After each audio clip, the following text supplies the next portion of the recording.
into the 2016 event. From its roots as a charter member of the American League in 1901 to the present, baseball in Cleveland is defined by great players and great moments.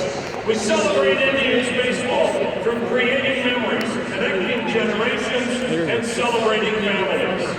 The Cleveland Indians Hall of Fame was established in 1951 and honors the franchise's brightest stars and celebrates the greatest memories that we all share.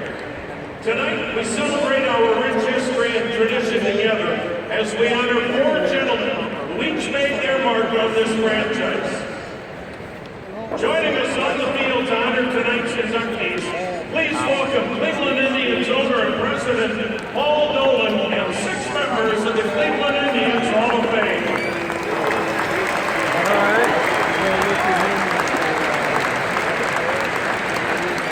This lucky is one of the most feared pitchers of his generation, a 6-time All-Star, a 5-time American League strikeout king, 2006 inductee, Sutton Sam McDowell.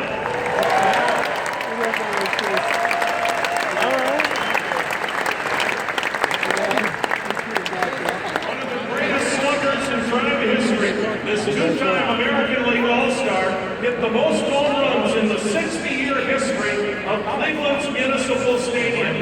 He ranks 7th on the all-time Indians home run list, 2007 inductee Andre Thunder Thornton.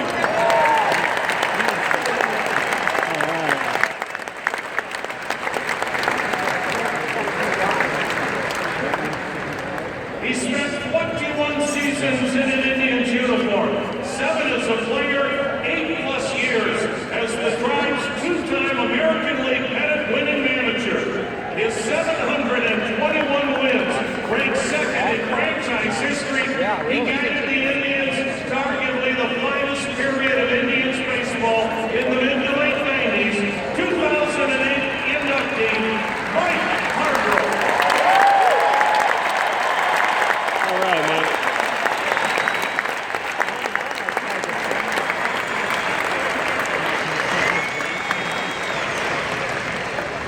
Another key piece to the renaissance of the Indians franchise, a 3-time All-Star, a Silver Slugger Award winner, the first player in Major League Baseball to hit a home run from each side of the plate in the same inning, 2013 inductee Carlos Baerga.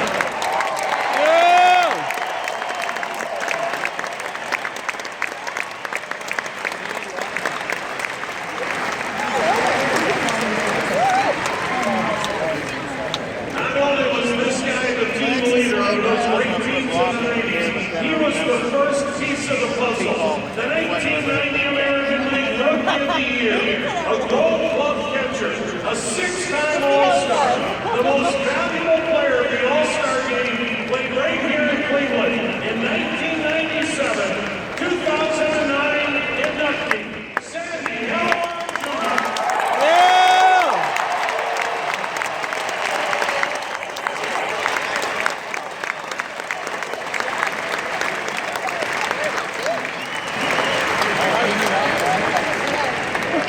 And one of the most dynamic players to ever play in Cleveland, a 6-time All-Star, a 4-time Gold Glove center fielder, the Indians' all-time stolen base champ. He should already be in Cooperstown. 2010 inductee,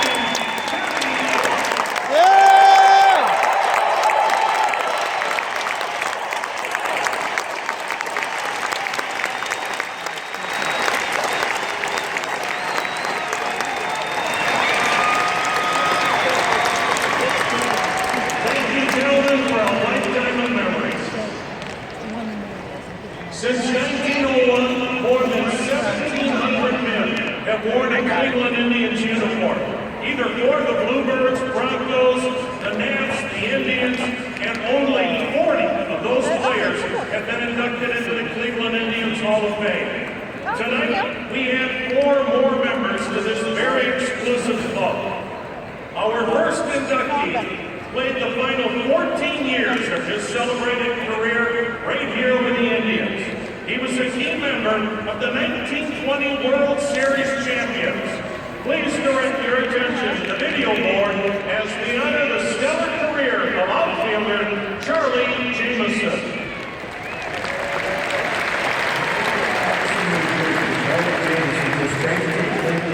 On March 1, 1919. For the next 14 seasons, Jamie became one of the most beloved members.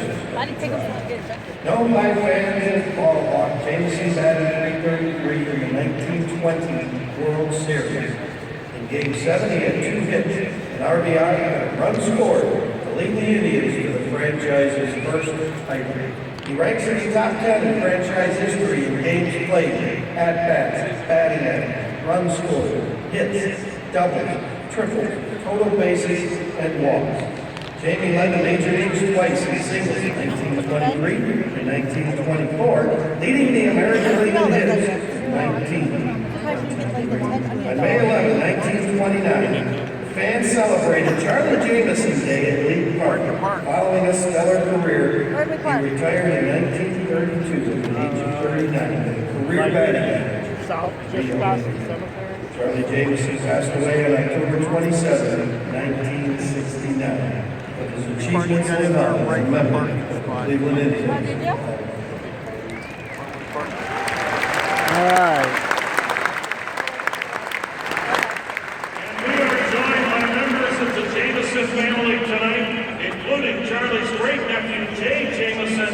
Welcome to Cleveland and congratulations on Charlie's induction into the Cleveland Indians Hall of Fame.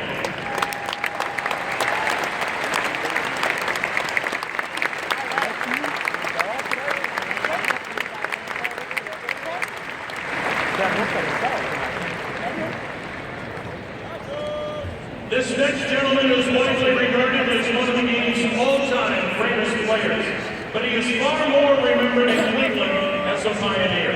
He played the final 3 seasons of his career here in Cleveland with the Tribe. However, it was his moment in history that we celebrate today. On April 8, 1975, Frank Robinson became the first African-American manager in Major League Baseball history. Please direct your attention to the video board as we honor Hall of Famer Frank Robinson. Tonight, we pay tribute to Frank Robinson, who in 1975 became the first African-American manager of a Major League Baseball team, the Cleveland Indians. Robinson made his Major League debut in 1956 at the age of 20 with the Cincinnati Reds and was voted the National League Rookie of the Year. Over the next 15 years, he became known as one of the most feared hitters of his time. He won the Triple Crown in 1966 and was the first player in Major League history to win the MVP award in both leagues. In 1974, Robinson joined the Indians and was then named player manager in 1975, becoming Major League Baseball's first African-American manager. The moment became even more groundbreaking on the Tribe's opening day against the Indians. Robinson stepped to the plate for the first time as player manager and hit an historic home run in front of a crowd of 56,000 at Municipal Stadium.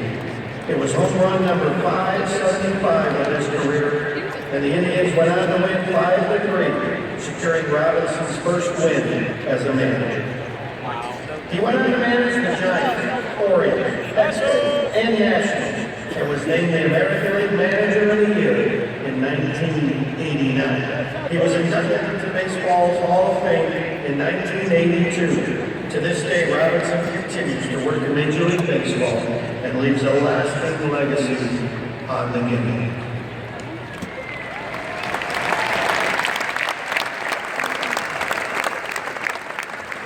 Wow.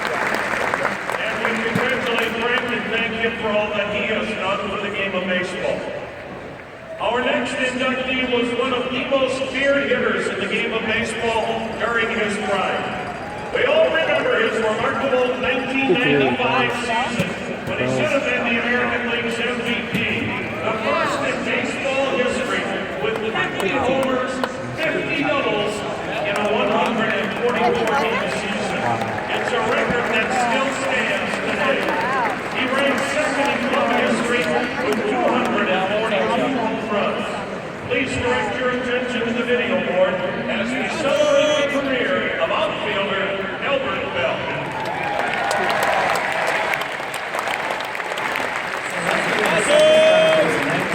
seventh round, Albert Bell reemerged from the league talent. That's swing. Less than 2 years after being drafted, Bell made his major league debut and decided things to come. Smashed a single off Hall of Fame pitcher Nolan Ryan for an RBI single. What would follow was one of the most prolific offensive careers by an Indians player in franchise history. In 1993, Bell led the major league with 129 RBIs, besting Frank Thomas in the race that went down to the last day of the season. In 1995, he led the American League in 5 offensive categories, including homers and doubles, becoming the first and only player in baseball history to collect 50 home runs and 50 doubles in the same season. One of the most memorable of those numbers was a game winner in July of 1995. With the Tribe trailing 5-3 in the bottom of the ninth, Bell smashed a grand slam in dead center field for a walk-off win. He would go on to power 4 home runs in the 1995 postseason. And the 4-time All-Star, 4-time Silver Slugger Award winner with the Indians. And ranked second all-time in home runs and slugging percentage, and 10th in RBI. We salute the powerful Albert Bell on his induction into the Cleveland Indians. All right. All right.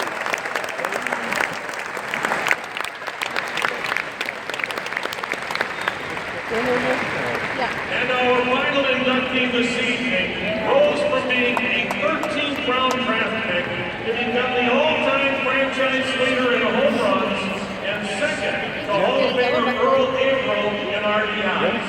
He was a 3-time All-Star for the Indians, 4 times finished in the top 10 in American League MVP voting. Please direct your attention to the video board as we celebrate the career of one of the greatest players in Cleveland Indians history.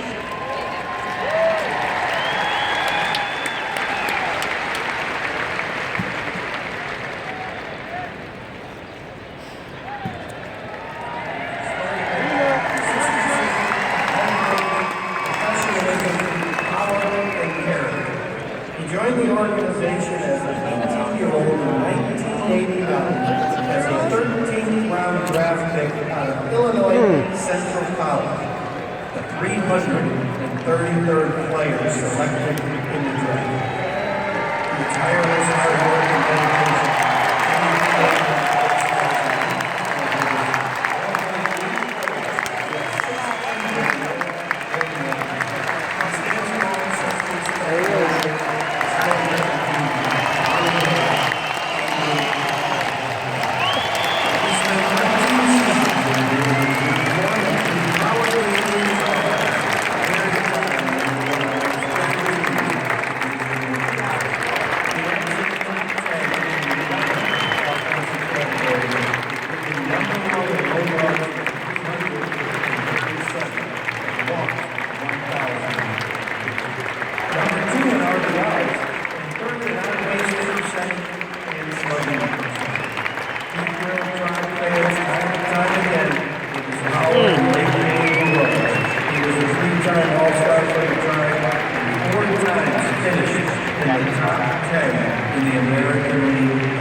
Thome.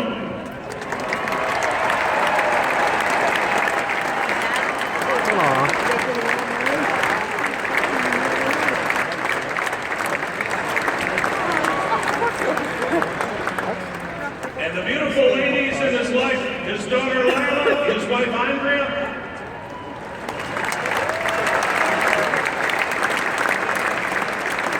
The next Cleveland Indian superstar, his son Landon.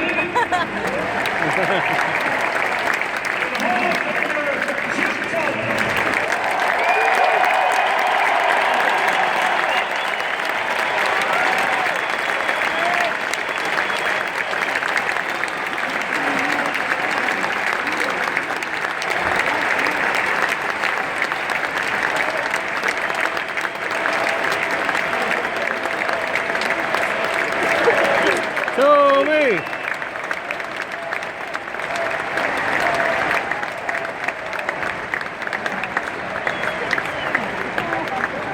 Aw.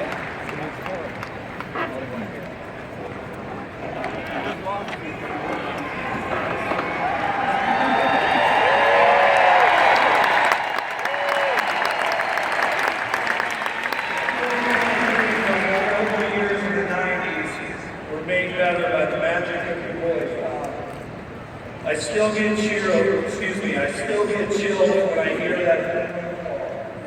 Thank you.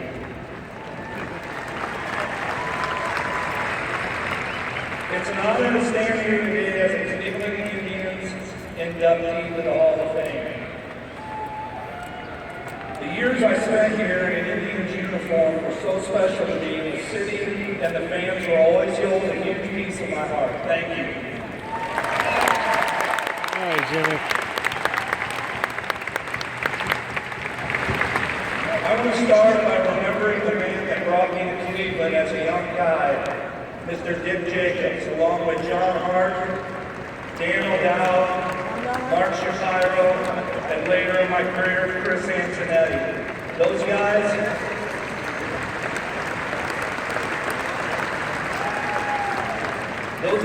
worked countless hours to try to get our club to win a championship, and we're all so grateful that they did. I want to thank the Thome family for the incredible statue and now for this great honor. What an incredible couple of years it's been. I hope at the end of the day that I made you proud by wearing the Indians uniform. Thank you.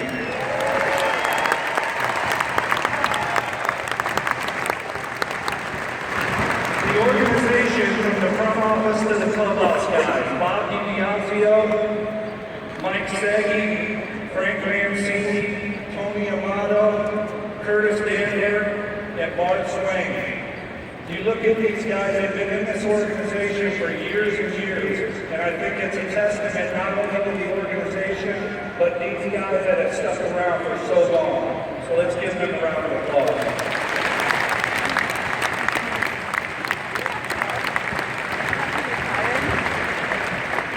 Our 90s teams were managed by some incredible skippers. The guy to my left, Mike Hargrove, what an incredible guy, what an incredible manager. Yeah.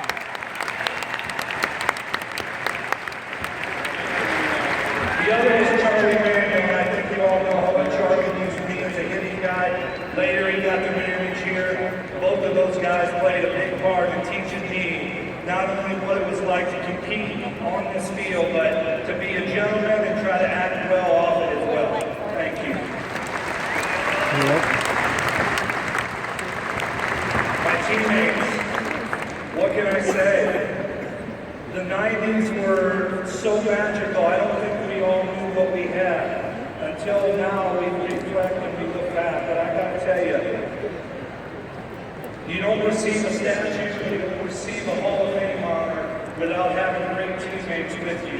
And I love you guys like brothers. I wish we could go strap it on and do it again. Because I gotta tell you.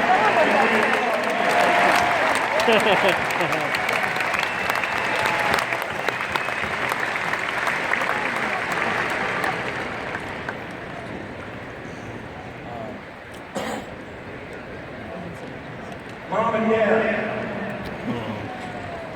you probably saw my mom smiling around the ballpark. You know, every day she would come and she just was a joy of life. Dad, he was probably sitting down the left field line or right field line dissecting my swing at some point, telling me what I needed to do. Having parents like this, growing up and watching them and how they treated my brothers and sisters and how they treated me, I'm so grateful that I have parents like that. Dad's here tonight. I love you, Dad. What do you say?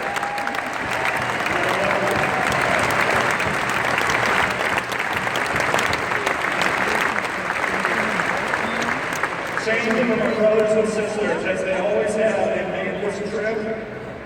And they've always come to Cleveland and enjoyed this city from the bottom of their hearts. So thanks, guys. I appreciate that.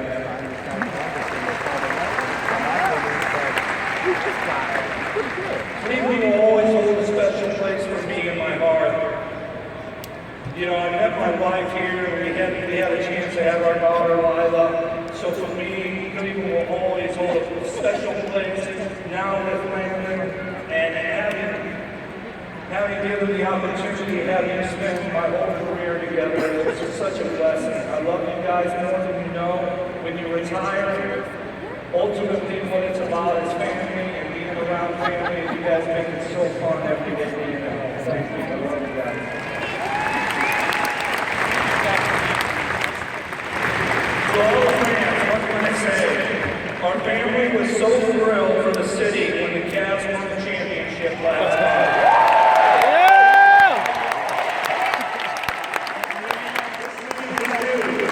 And your unwavering support to your sports teams doesn't go unnoticed by the guys that play between the lines. You are without a doubt some of the greatest fans in the game. I'm forever grateful to been part of such a storied part of Cleveland Indians history. Thank you for this great honor.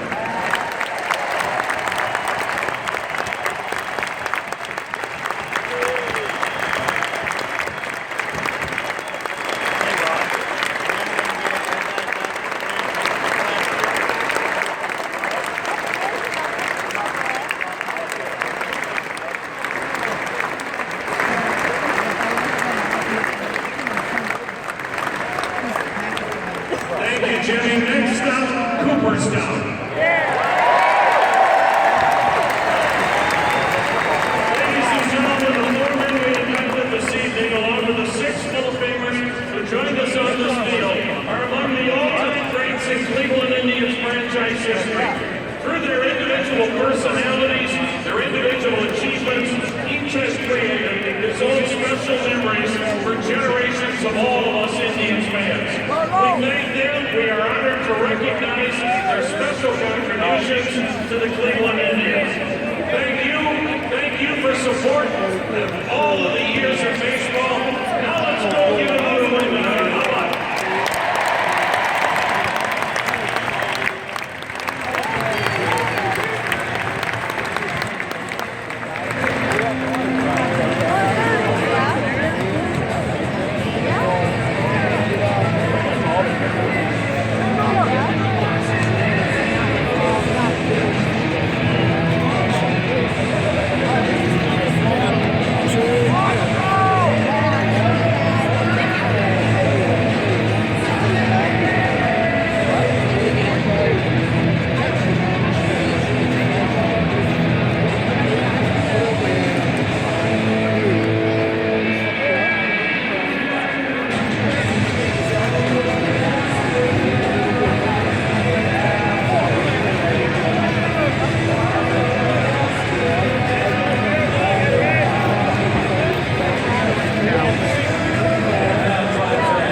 Jimmy's throwing.